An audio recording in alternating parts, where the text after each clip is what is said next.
Bienvenue dans Défense Zone, votre podcast spécialisé dans les questions de défense et de sécurité. Chaque semaine, en plus de nos entretiens avec des militaires, policiers, gendarmes, entrepreneurs et autres experts du secteur, nous vous proposons un court résumé de l'actualité qu'il ne fallait pas rater ces derniers jours. Niger. Le 26 juillet, Niamey a été le théâtre d'un coup d'État lorsque des militaires ont pris d'assaut le palais présidentiel nigérien et arrêté le président Mohamed Bazoum. Les putschistes ont formé un Conseil national pour la sauvegarde de la patrie, le CNSP, et ont annoncé la suspension de la Constitution et la dissolution des institutions. 48 heures plus tard, c'est finalement le général Abdourahmane Tchiani qui est apparu à la télévision, devenant ainsi le nouvel homme fort du Niger. Des rumeurs concernant l'éventuelle éviction de cet ancien chef de la garde présidentielle pourraient avoir accéléré les événements. Le désormais président du Conseil national pour la sauvegarde de la patrie a justifié le coup d'État par la dégradation de la situation sécuritaire du pays, en dépit des efforts de la France et des États-Unis, qui ont déployé respectivement environ 1500 et 1100 soldats. Tchiani a appelé à la confiance des alliés et a remis en question l'approche sécuritaire, tout en excluant une collaboration étroite avec le Burkina Faso et le Mali, deux pays eux aussi aux mains d'une junte militaire après un coup d'État.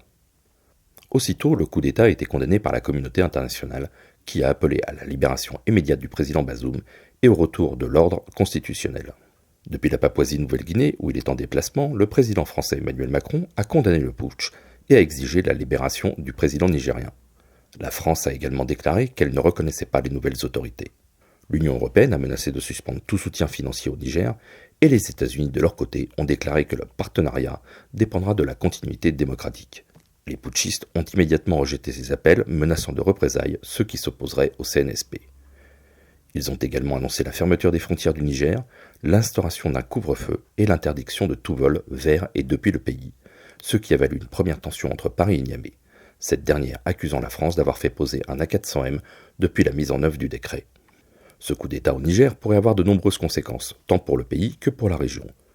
Sur le plan national, ce putsch pourrait mettre fin à la démocratie et créer un vide de pouvoir. Le CNSP en effet n'a pas encore annoncé de feuille de route et il est actuellement impossible de dire à quoi ressemblera l'avenir politique du pays. Sur le plan régional, toute la sous-région pourrait être déstabilisée. Le Sahel est une région en proie de grandes incertitudes politiques et minée par les attaques de groupes djihadistes. Ce coup d'État au Niger pourrait en encourager d'autres dans la région, compliquant davantage la situation. Côté français, Paris ne peut être qu'inquiet outre l'aspect économique. Le pays est un des principaux fournisseurs d'uranium. Le Niger est un allié clé de la France dans la lutte contre le terrorisme au Sahel. Depuis le départ des troupes de Barkhane, du Mali et du Burkina Faso, le Niger est devenu la plaque tournante des militaires français qui participent aux opérations de lutte contre le terrorisme au Sahel. Sans cet appui, les troupes françaises devraient entièrement se replier sur le Tchad et la Côte d'Ivoire pour garder un pied dans la région, mais ce principe de vase communicant paraît bien incertain et sonnera certainement le retour d'une partie des troupes vers la métropole. Drone. Malgré le projet d'un drone MAL pour moyenne altitude longue endurance européen, l'armée de l'air et de l'espace ne cache pas son intérêt pour un projet 100% français afin de remplacer ses actuels MQ-9 Reaper. En ligne de mire, le projet baptisé Aharok, développé par la société Turgis et Gaillard, est récemment présenté lors du Salon international du Bourget. L'Aharok est un drone de type aile volante à voilure fixe. Il est propulsé par un moteur turbopropulseur et a une masse maximale au décollage de 3000 kg. Le drone a une endurance de plus de 24 heures et peut voler à une altitude maximale de 12 000 mètres en emportant une charge utile de 1,5 tonne, pouvant inclure des bombes, des missiles et des caméras.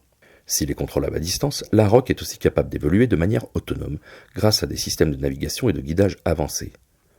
L'Aharok est également plus polyvalent que les autres drones MAL. En effet, il serait capable d'effectuer une grande variété de missions, notamment le renseignement, la surveillance, la reconnaissance, l'attaque et l'appui aérien rapproché.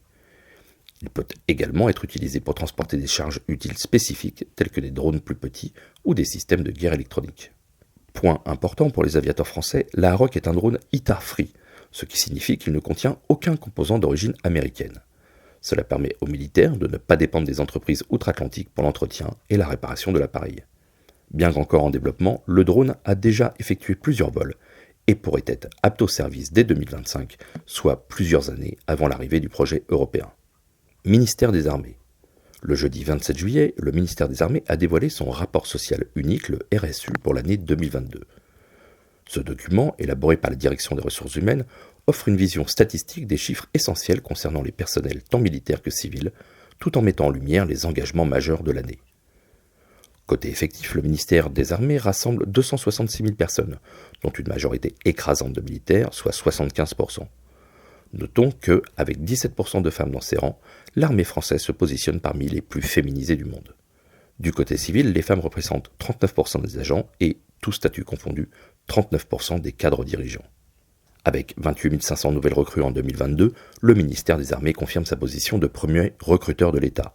Cette dynamique répond à la nécessité d'un renouvellement constant pour assurer l'efficacité opérationnelle et soutenir l'évolution technologique des armées. Du côté de la formation, l'année 2022 a été marquée par une forte activité. 118 667 militaires et 56 180 civils ont bénéficié de sessions de formation, représentant respectivement 5 879 938 et 172 009 journées de formation. Par ailleurs, on notera que 33 741 changements de grade et 3 793 changements de catégorie ont été recensés chez les militaires. Pour les personnels civils, le rapport retient un changement de grade pour 3 327 et 408 changements de corps donnant accès à la catégorie supérieure. Le budget consacré aux dépenses de personnel s'élève à 21,542 milliards d'euros, répartis entre le personnel militaire pour 16,442 milliards et civil pour 5,100 milliards. De plus, 800 millions d'euros ont été alloués à la politique sociale, englobant l'action sociale et l'aide au logement. À noter également le lancement du plan Ambition Logement en février 2022, visant à améliorer le logement des personnels et de leurs familles. Pour la réserve, un des grands chantiers de la prochaine loi de programmation militaire, hors gendarmerie, la partie opérationnelle compte 37 182 volontaires et 61 180 anciens militaires d'active. La réserve citoyenne, quant à elle, rassemble 6 093 personnes. Concernant la reconversion, enfin, 29 471 militaires et 2 139 conjoints étaient accompagnés par Défense Mobilité à la fin de l'année. Industrie. En 2022, le déficit commercial de la France a atteint un sommet historique de 163,6 milliards d'euros, doublant presque par rapport à 2021. Cependant, une lueur d'espoir émerge grâce aux exportations d'équipements militaires. L'année dernière, les commandes d'armement à l'exportation ont totalisé 27 milliards d'euros, surpassant largement le précédent record de 16,9 milliards en 2015. Sébastien Lecornu, le ministre des Armées, a souligné la renommée mondiale de l'armement français, allant des missiles aux satellites d'observation. Le contrat Rafale avec les Émirats arabes unis, représentant 60% des commandes, est un facteur majeur de cette réussite. Cependant, même sans ce contrat, les ventes restent robustes. La Grèce, l'Indonésie et la Pologne figurent parmi les principaux acheteurs, avec des commandes totalisant plusieurs milliards d'euros. Sur la décennie 2013-2022, les Émirats arabes unis, l'Égypte, le Qatar, l'Inde, l'Arabie saoudite et la Grèce sont les plus grands clients de la France. Le secteur aéronautique domine, représentant 2/3 des commandes. D'ailleurs, plusieurs pays envisagent encore d'acheter le Rafale de Dassault Aviation et d'autres contrats pourraient suivre. Cependant, le secteur de l'armement terrestre connaît des défis. Malgré la guerre en Ukraine, 2022 a été difficile pour Arcus, tandis que Nexter NKDS a signé plusieurs contrats majeurs. Si cette tendance générale persiste, la France pourrait surpasser la Russie comme deuxième exportateur mondial d'armes, derrière les États-Unis. Selon l'Institut international de recherche sur la paix de Stockholm, le CIPRI, la part de marché de la Russie a diminué, tandis que celle de la France est en hausse, avec davantage de commandes en attente fin 2022. DGA. Le 18 juillet 2023, la Direction générale de l'armement, la DGA, a officiellement réceptionné le Jacques Chevalier, premier navire du programme Flotte Logistique, la Flotte Log, à Toulon. Cette cérémonie a vu la participation de hauts responsables de la DGA, de la Marine, ainsi que des industriels des chantiers de l'Atlantique et de Naval Group. Depuis son lancement à Saint-Nazaire en avril 2022, le Jacques Chevalier a subi divers tests pour assurer la performance de ses systèmes avant son intégration officielle et entreprendra un déploiement prolongé. Le projet Flotte-Log, une collaboration franco-italienne supervisée par Locar, ambitionne de moderniser la flotte de ravitailleurs de la Marine nationale. Ces nouveaux navires remplaceront les pétroliers ravitailleurs des années 70-80 par des modèles à double coque, plus spacieux et conformes aux normes internationales actuelles. 4 de ces navires sont prévus, le second étant attendu en 2025. Ces bâtiments stratégiques ravitailleront les navires en haute mer en carburant, munitions et autres fournitures. Ils seront dotés de technologies avancées dont le système d'artillerie Rapid Fire de 40 mm et des antennes Syracuse 4. Le design des navires s'inspire du Logistic Support Ship italien, le Vulcano. Ils sont construits à Saint-Nazaire avec des sections réalisées en Italie par Fincantieri. Le Jacques Chevalier, nommé en hommage à un pionnier de la propulsion nucléaire navale française, est le premier d'une série de 4. Les suivants seront nommés Jacques Stoskop, Émile Bertin et Gustave Zédé. Après des évaluations supplémentaires, le Jacques Chevalier devrait être pleinement opérationnel en 2024. Voilà pour l'essentiel de l'actualité cette semaine. Pour en savoir davantage sur cet univers et pour découvrir tous nos articles et reportages, rendez-vous sur notre site internet défense-zone.com. Pour plus de brefs, d'articles de fond et de photos, nous éditons également tous les 3 mois un magazine papier que vous pouvez recevoir en étant abonné à notre espace premium.